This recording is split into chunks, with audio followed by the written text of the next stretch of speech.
Felipe, thank you so much for joining us. Hi, Elaine. Very happy to be here. Well, for months, you've been traveling, talking to young people about their dreams and their fears. What have they been telling you? It's been an amazing journey, challenging sometimes, a bit overwhelming, I also have to share, but amazing in terms of meeting young people that are, by their example, leading and making the Sustainable Development Goals their own agenda. What it's clear is that the UN, the United Nations, is something important for young people. They have hope in the UN, and they want to be part of the United Nations. And I think that's why we believe that the United Nations Youth Office is a vehicle to catalyze that necessity of a more meaningful way of engaging with young people. The 193 countries that are part of the United Nations thought that it was crucial to have a specific mechanism in the organization to advance this agenda. The youth engagement, the youth participation is crucial for the Sustainable Development Agenda, for the Human Rights Agenda, and for the Peace and Security Agenda. So the Youth Office is one step forward in a process of prioritizing this agenda in the United Nations. Young people have been contributing ideas and will have their voices heard at the Summit of the Future. What is their role at this event, and how are they leading the charge toward reaching the SDGs? We are off track when it's about the 2030 agenda. And young people are currently our biggest opportunity to put the SDGs back on track.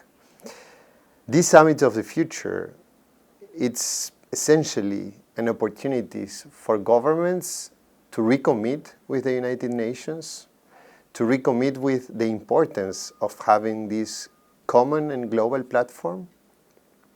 It's recommitting to the importance of multilateralism to address our current gaps. We have the most active conflicts in the Second World War. We are facing very complex and interconnected challenges, such as the climate crisis, the mental health crisis that is affecting mostly also adolescents and young people across every country. And that needs a strong multilateralism to be successful in achieving these gaps. And the Summit of the Future is mainly about that, is how we can better deliver and how we can be more effective in addressing these challenges. Do you feel that the participants have a sense that their role is a very important one at the Summit of the Future? And do they feel that the world leaders gathering will listen to what they have to say? Not only listening, but also committing with this participation is crucial if we want to really accelerate and be more effective as an institution. You know, Elaine, 50% of the world's population is under 30 years old. But there's a big disbalance in terms of participation in decision-making spaces. And let's put it in simple issues, you know. Are we really going to be effective in addressing the gaps in employment, education for young people if we don't bring them into the table to really address and to solve these issues? I want to get your thought on some of the countries we're seeing around the world where it seems that younger and younger people are being chosen to lead their countries. I mean, is this part of a bigger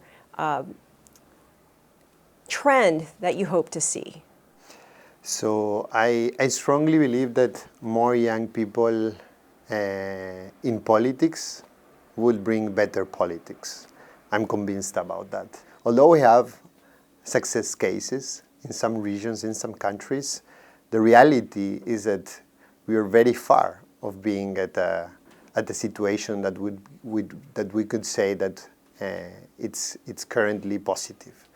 While as I mentioned, 50% of the world's population is under 30 years old. Only 3% of young parliamentarians are under 30. So we believe that there's currently a lot more to do. You were talking about your recent travels, and one of the countries you stopped in was China. Spent some time there in Beijing at the Youth Development Forum. What were your takeaways from speaking to youth there? So, first of all, it's an amazing country. It was my first visit to China. It's an amazing culture, an ancient culture, an amazing place. And I was very happy and very excited about the willingness of young Chinese to be part of the global issues. They're willing to be part of the UN discussions.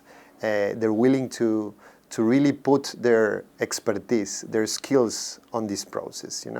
They believe in the United Nations as a multilateral platform, and they want to be part. And the World Youth Development Forum, an initiative of the Chinese government also to bring China into the global agenda and to bring young people also into China.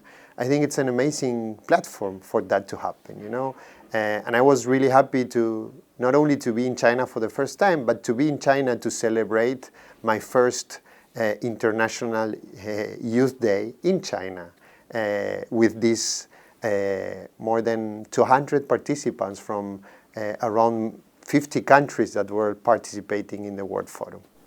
Dr. Felipe Paullier, ASG, thank you so much for joining us. Thank you, Elaine. It was a real pleasure.